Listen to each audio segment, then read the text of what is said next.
അസ്സലാമു അലൈക്കും വറഹ്മത്തുള്ളാ. ബിസ്മില്ലാ അൽഹംദുലില്ലാ അസ്സലാത്തു വസ്സലാമു അലാ റസൂലിൽ അമീൻ വഅലാ ആലിഹി വസ്വഹ്ബിഹി അജ്മഈൻ അമ്മാ ബഅദ്.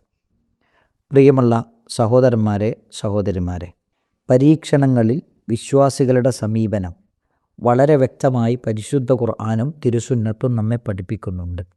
ജീവിതത്തിൽ എന്തു പരീക്ഷണങ്ങൾ അനുഭവിക്കേണ്ടി വന്നാലും അവിടെ പ്രതീക്ഷ കൈവിടാതെ തനിക്ക് ബാധിച്ച പ്രയാസത്തിൽ ക്ഷമ കൈക്കൊണ്ട് അള്ളാഹുവിൽ നിന്ന് പ്രതിഫലം പ്രതീക്ഷിച്ചുകൊണ്ട് ഇരിക്കേണ്ടവനാണ് വിശ്വാസി. പരിശുദ്ധ ഖുർആനിലെ സൂറത്തു ബഖറ 156 വചനം, അല്ലദീന ഇദാ അസ്വാബത്തുഹും മുസീബ ഖാലു ഇന്നാ ലില്ലാഹി വ ഇന്നാ ഇലൈഹി റാജിഊൻ. വല്ല മുസീബത്തും വിശ്വാസികൾക്ക് ബാധിച്ചാൽ നിശ്ചയമായും അവർ പറയും, ഞങ്ങൾ അള്ളാഹുവിനുള്ളവരാണ്, അള്ളാഹുവിങ്കലേക്ക് മടങ്ങിച്ചെല്ലേണ്ടവരാണ് എന്ന് പറയുന്നവരാണവർ. ഇസ്ലാമിൻ്റെ ചരിത്രത്തിലെ മനോഹരമായൊരു ചരിത്രമാണ് ഖൻസ റളിയല്ലാഹു അൻഹയുടെ ചരിത്രം. അവർ ജാഹിലിയത്തിൽ ഇസ്ലാമിലേക്ക് കടന്നു വരുന്നതിന് മുമ്പ് തൻ്റെ പ്രിയപ്പെട്ട സഹോദരൻ്റെ മരണം ദുഃഖം കൊണ്ട് നിലവിളിക്കുകയും സഹോദരൻ സഹറിനെ ഓർത്ത് വാവിട്ട് കരയുകയും സങ്കടപ്പെട്ട് കവിത പാടുകയും ഒക്കെ ചെയ്തത് ചരിത്രത്തിൽ നമുക്ക് കാണാൻ കഴിയും. എന്നാൽ അവർ ഇസ്ലാമിലേക്ക് കടന്നു വന്നപ്പോൾ തൻ്റെ പ്രിയപ്പെട്ട 4 മക്കൾ ഖാദിസിയ യുദ്ധത്തിൽ പങ്കെടുത്തു. തൻ്റെ മക്കളെ, പ്രിയപ്പെട്ട മക്കളെ നാളത്തെ യുദ്ധത്തിന് പോരടിക്കേണ്ടത് എങ്ങനെയെന്ന് അവരെ പറഞ്ഞ് മനസ്സിലാക്കി. അങ്ങനെ നേരം പുലർന്നപ്പോൾ അവർ യുദ്ധത്തിലേക്ക് ഇറങ്ങിപ്പുറപ്പെട്ടു.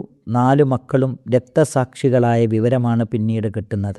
ഇതറിഞ്ഞപ്പോൾ പ്രിയപ്പെട്ട സഹോദരൻ്റെ മരണത്തിൽ വാവിട്ട് കരഞ്ഞ, മാറത്തടിച്ച് കരഞ്ഞ ഖൻസ റളിയല്ലാഹു അൻഹ മുഖത്തടിച്ച് കരഞ്ഞില്ല, വാവിട്ട് നിലവിളിച്ചില്ല, മാറിടം പിച്ചി ചീന്തിയില്ല. പിന്നെയോ ക്ഷമയോടുകൂടി മുഅ്മിനിൻ്റെ ഹൃദയത്തോടെ അവർ ആ മരണവിവരം സ്വീകരിച്ചു. എന്നിട്ട് അവർ പറഞ്ഞു, അൽഹംദുലില്ലാഹില്ലദീ ശറഫനി ബിഖത്ലിഹിം വഅർജൂ മിൻ റബ്ബി അൻ യജ്മഅനി മഅഹും ഫീ മുസ്തഖരി റഹ്മതിഹി. അവരുടെ രക്തസാക്ഷിത്വത്തിലൂടെ എന്നെ ശ്രേഷ്ഠയാക്കിയ അള്ളാഹുവിനാണ് സർവസ്തുതിയും. അവരോടൊപ്പം എന്നെയും റബ്ബിൻ്റെ സ്ഥിരഭവനമായ സ്വർഗത്തിൽ ഒരുമിച്ചു കൂട്ടുവാൻ ഞാൻ അവനോട് പ്രാർത്ഥിക്കുകയാണ്.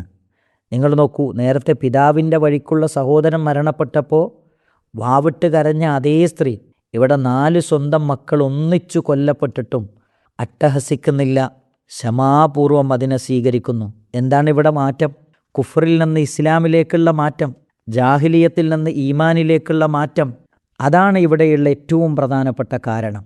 ഈമാൻ അള്ളാഹുവിൻ്റെ ശിക്ഷയെക്കുറിച്ചുള്ള ഭയമുണ്ടാക്കുമ്പോൾ തന്നെ മറുവശത്ത് അതവനിൽ പ്രതീക്ഷ വളർത്തുന്നു. ഒരു യഥാർത്ഥ മുഅ്മിൻ ഈ ജീവിതത്തിൽ എന്ത് നഷ്ടങ്ങൾ സംഭവിച്ചാലും അള്ളാഹുവിലുള്ള പ്രതീക്ഷ കൈവിടുകയില്ല എന്നാണ് ഈ ചരിത്രം നമ്മളെ പഠിപ്പിക്കുന്നത്. ക്ഷണികമായ ഐഹിക ജീവിതത്തിൽ ഒതുങ്ങുന്നതല്ല ഒരു മുഅ്മിനിൻ്റെ ജീവിത ബജറ്റ്. അതുകൊണ്ട് അവൻ്റെ എല്ലാ കാര്യങ്ങളും അവന് ഗുണകരമായി തീരുന്നതാണെന്നാണ് ഇസ്ലാം പഠിപ്പിക്കുന്ന തത്വം. ഇത് മനസ്സിലാക്കി എല്ലാ പരീക്ഷണങ്ങളിലും ക്ഷമയോടെ, പ്രതീക്ഷയോടെ ജീവിക്കാൻ അല്ലാഹു സുബ്ഹാനഹു വ തആല നമുക്കെല്ലാവർക്കും തൗഫീക്ക് നൽകി അനുഗ്രഹിക്കുമാറാകട്ടെ.